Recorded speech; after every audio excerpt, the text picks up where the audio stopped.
BB Time with B-Boy Bibo. B-Boy Bibo. Bibi, minsan mo na bang naranasan ang uri ng pag-ibig na makasalanan?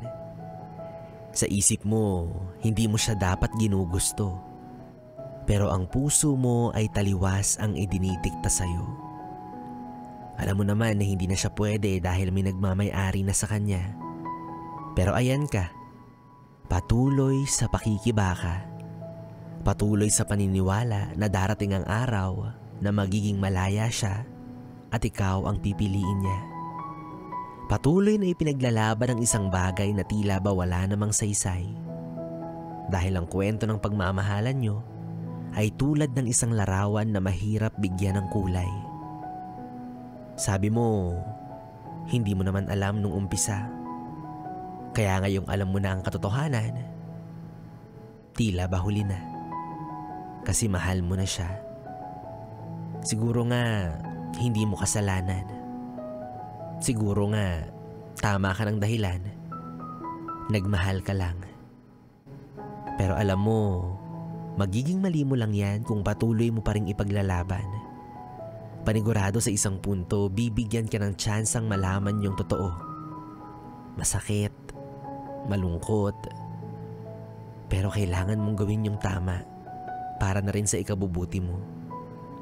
At ang wakas ng kwento ng pagmamahalan nyo ay nasa palad mo.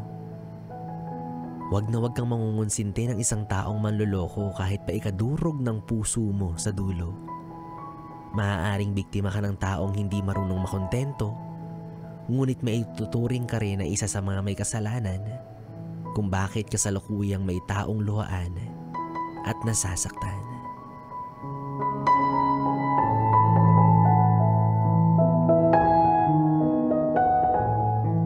Oh, kaya kung nakikiapid ka, itigil mo na yan. Hindi naman sa tinatakot kita. Meron lang akong nabasa, ganyan na ganyan din tulad sa kwento ninyo. May mamamatay sa dulo. Hello?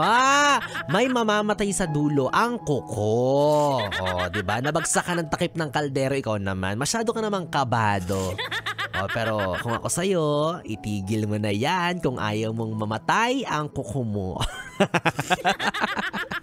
Yes, friend. B-Boy Bibo pa rin ang iyong kapiling para sa ating tuloy-tuloy na BB Time hanggang mamayang alas 12 dito sa 101.1 Yes FM Solid.